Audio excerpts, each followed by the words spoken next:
ছাত্রছাত্রীরা দেখো, জ্ঞান লাভের ৬টি পদ্ধতি প্রমাণ সম্পর্কে ভারতীয় তত্ত্বসমূহ। ভারতীয় দর্শনে ৬টি প্রমাণ স্বীকার করা হয়। ঠিক আছে, তো ভারতীয় দর্শনের যে সম্প্রদায়গুলি আছে, সব সম্প্রদায় কিন্তু এই ৬টি প্রমাণকে স্বীকার করেন না। কোনো কোনো সম্প্রদায় আছেন যারা কেবলমাত্র একটি প্রমাণকে স্বীকার করেন, যেমন চার্বাকদের মতে প্রত্যক্ষই হলো একমাত্র প্রমাণ। তো যাই হোক, টোটাল আমাদের ৬টা প্রমাণ আছে, সেগুলি পরপর আমি বলে দিচ্ছি। দেখো, প্রত্যক্ষ, অনুমান, উপমান, শব্দ, অর্থাপত্তি, অনুপলব্ধি। ঠিক আছে, তো প্রত্যক্ষ প্রথমে, ইন্দ্রিয়ের সঙ্গে বিষয়ের সন্নিকর্ষের ফলে যে যথার্থ জ্ঞান উৎপন্ন হয় তাকে বলা হয় প্রত্যক্ষ জ্ঞান। ইন্দ্রিয়ের সঙ্গে বিষয়ের সন্নিকর্ষের ফলে যে যথার্থ জ্ঞান উৎপন্ন হয় তাকে বলা হয় প্রত্যক্ষ জ্ঞান। এটা ন্যায় মত। এই প্রত্যক্ষ, এটা প্রমাণ। যেমন এখান থেকে যে জ্ঞানটা বা প্রমাণটা আমরা লাভ করছি সেটাকেও বলে প্রত্যক্ষ। দুটো নামই কিন্তু এক। এরপরে আসছি আমরা অনুমান। দেখো, অনুযুক্ত মান, অনু মানে পরে, মান মানে জ্ঞান, পরের জ্ঞান। আগের জ্ঞানটা কি? আগের জ্ঞানটা হচ্ছে প্রত্যক্ষ। প্রত্যক্ষের পরে হচ্ছে অনুমান। বুঝতে পেরেছ? যেমন যেখানে যেখানে ধোঁয়া, সেখানে সেখানে বহ্নি বা আগুন আছে। যেখানে ধোঁয়া আছে সেখানে আগুন আছে, এরকম দেখে পরবর্তীকালে অনুমান করা হলো, পরবর্তীকালে ওই ধোঁয়া দেখেই অনুমান করা হলো যে ওখানে আগুন আছে। আরেকবার বলি, যেখানে যেখানে আগুন আছে সেখানে, যেখানে যেখানে ধোঁয়া আছে সেখানে সেখানে আগুন আছে। তো এটা আগে প্রত্যক্ষ করা হয়েছে যে ধোঁয়া থাকলে আগুন থাকে। পরবর্তীকালে আগুন না দেখলেও শুধু ধোঁয়া দেখেই অনুমানের সাহায্যে জ্ঞান লাভ করা যায় যে ওখানে, যেমন পর্বতে ধোঁয়া দেখে অনুমান করা যায় যে পর্বতে বহ্নি আছে। এই যে জ্ঞানটি হলো অনুমানের সাহায্যে, যে জ্ঞানটি হলো, অনুমান হচ্ছে প্রমাণ, আর অনুমানের সাহায্যে যে জ্ঞান বা প্রমা উৎপন্ন হলো তাকে বলা হয় অনুমিতি। বেশ, এরপরে উপমান। উপমানের সাদৃশ্য, মান মানে জ্ঞান। উপমানের সাদৃশ্য, মান মানে জ্ঞান। ধরা যাক, আমি একটি উদাহরণ তোমাদেরকে বই থেকে বলছি। দেখো, একটু তোমরা শুনে নাও। উদাহরণের সাহায্যে বিষয়টি ব্যাখ্যা করা যেতে পারে। ধরা যাক, কোনো এক নগরবাসী ব্যক্তি নীল গাই নামক প্রাণী সম্পর্কে কিছু জানেন না। তিনি এক অরণ্যবাসী ব্যক্তির কাছ থেকে শুনলেন যে গবয় দেখতে গরু বা গোয়ের মতো। গো মানে গরু, গবয় মানে গরু, অর্থাৎ গবয় হলো গরুর সঙ্গে সাদৃশ্যযুক্ত একটি প্রাণী। পরে ওই ব্যক্তিটি কোনো একদিন অরণ্যে গেলে সেখানে একটি প্রাণীর সঙ্গে ইন্দ্রিয় সন্নিকর্ষ ঘটল এবং সেই প্রাণীটির সঙ্গে তিনি গরুর সাদৃশ্য প্রত্যক্ষ করলেন। এই সাদৃশ্য জ্ঞান হওয়ার পর পূর্বেকার অরণ্যবাসী ব্যক্তির কাছ থেকে শোনা যে অতিদেশ বাক্য, অর্থাৎ বিশ্বস্ত ব্যক্তির কাছ থেকে শোনা বাক্য, এই বাক্যটির অর্থ তার স্মরণ হলো। এই স্মরণ হওয়ার পরই নগরবাসী ব্যক্তিটির এই জ্ঞান হলো যে সম্মুখে দেখা প্রাণীটি হলো সেই বিষয় যেটিকে গবয় শব্দ দ্বারা বোঝানো হয়েছে। এখানে গবয় শব্দটিকে বলা হয় সংজ্ঞা, এবং যে প্রাণীটিকে এখন প্রত্যক্ষ করা হচ্ছে সেটিকে বলা হয় সঙ্গী। এই হলো একটি উদাহরণ তোমাদের বলা হলো। ঠিক আছে, আমি খুব সহজে বলে দিচ্ছি। ধরো, এটা নীল গাই কেমন সেটা একজন ব্যক্তি জানে না, এবার কোনো একজন ব্যক্তির কাছে সে শুনেছে যে নীলগাই এরকম এরকম, তার বর্ণনা শুনেছে, এবং জঙ্গলে গিয়ে বা অরণ্যে গিয়ে যখন একটি প্রাণীকে দেখছে এবং মিলিয়ে তার কাছে যেভাবে বর্ণনা করা হয়েছে বা যে বর্ণনা সে শুনেছে তার সাথে যখন সেই প্রাণীটির সে মিল পাচ্ছে, সাদৃশ্য পাচ্ছে, তখন তার জ্ঞান হচ্ছে যে এটাই তাহলে নীলগাই, এরকম। এর ফলে যে জ্ঞানটা উৎপন্ন হচ্ছে, কীভাবে উৎপন্ন হচ্ছে? উপমানের সাহায্যে। হ্যাঁ, তাহলে উপমান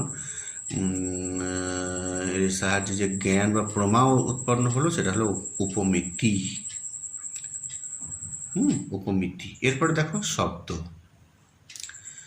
শব্দ হচ্ছে আপ্ত ব্যক্তির উপদেশ বাক্য। আপ্ত ব্যক্তি মানে বিশ্বাসযোগ্য ব্যক্তি বা ত্রুটিহীন ব্যক্তি। নানা রকম দোষ ত্রুটি আছে, ইন্দ্রিয় দোষ বা অন্যান্য দোষ আছে যেগুলো থেকে তিনি মুক্ত। আপ্ত ব্যক্তি তার যে বাক্য, উপদেশ বাক্য, যেমন বিদ্যালয়ের ক্ষেত্রে তুমি প্রধান শিক্ষক মহাশয়কে আপ্ত ব্যক্তি বলতে পারো, যে ওনার কথা বিশ্বাস আমরা করব বা আমাদের জ্ঞান উৎপন্ন হবে। শব্দ, বা ধরো ঢং ঢং ঢং ঢং 4টে ঘন্টা পড়লো, বা ঢং ঢং ঢং ঢং ঢং একবারে পড়ে গেল, মানে ছুটির ওটা ওই শব্দের মাধ্যমে কিন্তু জ্ঞান উৎপন্ন হচ্ছে। বুঝতে পেরেছ? এই শব্দ আবার দুই প্রকার বলা হয়। এই শব্দ হচ্ছে দৃষ্টার্থ আর অদৃষ্টার্থ। ঠিক আছে? এরপরে হচ্ছে অর্থাপত্তি, অর্থযুক্ত আপত্তি। অর্থ মানে বিষয় আর আপত্তি মানে কল্পনা। অর্থ আপত্তি মানে বিষয়ের কল্পনা। কি বিষয়ের কল্পনা? বাস্তব বিষয়ের কল্পনা। অর্থাপত্তি। অর্থাপত্তির একটা উদাহরণ আমি তোমাদেরকে বই থেকে একটু বলে দিই। হ্যাঁ, অর্থাপত্তিকে সাধারণত দুভাগে ভাগ করা হচ্ছে, দৃষ্টার্থাপত্তি আর শ্রুতার্থাপত্তি। হ্যাঁ, আচ্ছা। যেমন স্থূলকায়, অর্থাৎ একজনের চেহারা খুব মোটাসোটা, দেবদত্ত তার নাম, সে দিনের বেলায় আহার করে না। দিনের বেলায় আহার করে না। এখানে দেখা যাচ্ছে যে সে কিন্তু স্থূলকায়, মোটাসোটা, অথচ দিনের বেলায় আহার করে না। দেবদত্তের স্থূলকায় এবং তার দিনের বেলায় ভোজন না করা, এই দুটো কিন্তু এখানে দৃষ্ট বিষয়। দিনের বেলা ভোজন না করা এবং তার স্থূলকায়ত্বের মধ্যে আপাতত অসঙ্গতি দেখে সেই অসঙ্গতি নিরসনের জন্য দেবদত্ত রাত্রে যে আহার করে, এরূপ অর্থাপত্তি প্রয়োগ করা হয়।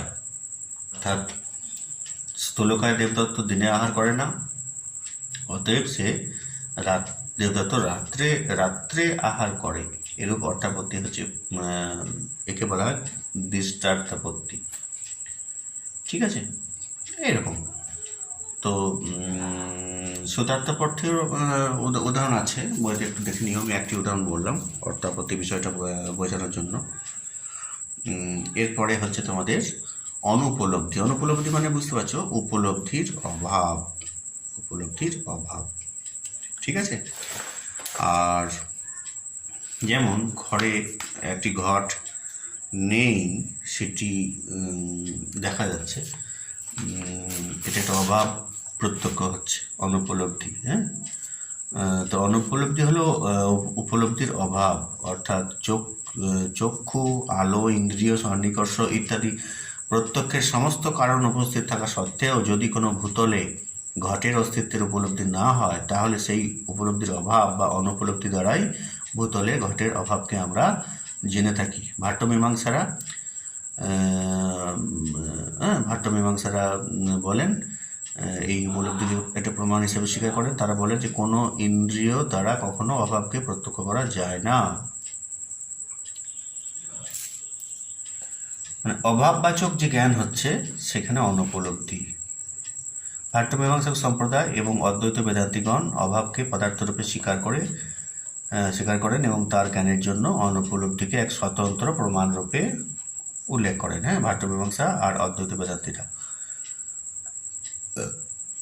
অবশ্য প্রভাকর মীমাংসা অবশ্য অভাব পদার্থের স্বতন্ত্র অস্তিত্বকে স্বীকার করেন না। কিন্তু ভারতমীমাংসক সম্প্রদায়ের কিন্তু অভাবকে পৃথক প্রমাণরূপে স্বীকার করেন। ভারতমীমাংসারা যুক্তি দেন যে অভাব হলো ভাব পদার্থ থেকে ভিন্ন, এ কারণেই ভাব পদার্থের গ্রাহক প্রমাণ দ্বারা অভাব পদার্থকে জানা সম্ভব নয়। অভাব পদার্থকে জানার জন্য তাই এক ভিন্ন প্রমাণের প্রয়োজন হয়, সেই ভিন্ন প্রমাণই হলো অনুপলব্ধি। অভাব পদার্থের সঙ্গে ইন্দ্রিয় সন্নিকর্ষ না হওয়ায় অভাবকে প্রত্যক্ষ রূপে উল্লেখ করা যায় না। আবার অভাবাত্মক জ্ঞান পরামর্শ নিরপেক্ষ রূপে গণ্য হওয়ায় তাকে অনুমান রূপেও গণ্য করা যায় না। এরূপ জ্ঞান আবার সাদৃশ্য বা উপমা নির্ভর না হওয়ায় উপমিতি রূপেও গণ্য করা যায় না। আবার আপ্ত বাক্য নির্ভর না হওয়ায় তা শব্দজ্ঞান রূপেও বিবেচিত নয়। এ কারণেই ভারতমীমাংসকগণ অনুপলব্ধিকে অভাব জ্ঞানের গ্রাহক রূপে এক স্বতন্ত্র প্রমাণ রূপে স্বীকার করেছেন। ভারতমীমাংসকগণ আরও বলে যে কোনো বিষয়কে প্রত্যক্ষ করতে গেলে চক্ষু উন্মিলন, আলোকের উপস্থিতি, আত্মা মনোসংযোগ, ইন্দ্রিয় মনোসংযোগ ইত্যাদি কারণগুলিকে উপস্থিত থাকতে হবে। কিন্তু এই কারণগুলি উপস্থিত থাকা সত্ত্বেও যদি কোনো স্থানে কোনো বিষয়ের প্রত্যক্ষ বা উপলব্ধি না হয়, তাহলে সেই বস্তুটির উপলব্ধির অভাব বা বস্তুটি সেখানে নেই, এই জ্ঞান আমরা লাভ করি অনুপলব্ধি প্রমাণের সাহায্যে। এরপরে দেখো কোন কোন সম্প্রদায় কটি প্রমাণ মেনেছেন, স্বীকার করেছেন। একটু আগেই বলছিলাম আমি, চার ভাগের মধ্যে প্রত্যক্ষ হচ্ছে একমাত্র প্রমাণ একটি। চার ভাগ সম্প্রদায়ের মধ্যে প্রমাণ হচ্ছে একটি, তা হলো প্রত্যক্ষ। বৈশেষিক ও বৌদ্ধ দর্শনের মতে প্রত্যক্ষ আর অনুমান অর্থাৎ দুটি। সাংখ্য, যোগ আর জৈন এদের মতে দেখো প্রত্যক্ষ, অনুমান আর শব্দ তিনটে। ন্যায় দর্শনের মতে প্রমাণ হচ্ছে চারটি: প্রত্যক্ষ, অনুমান, উপমান, শব্দ।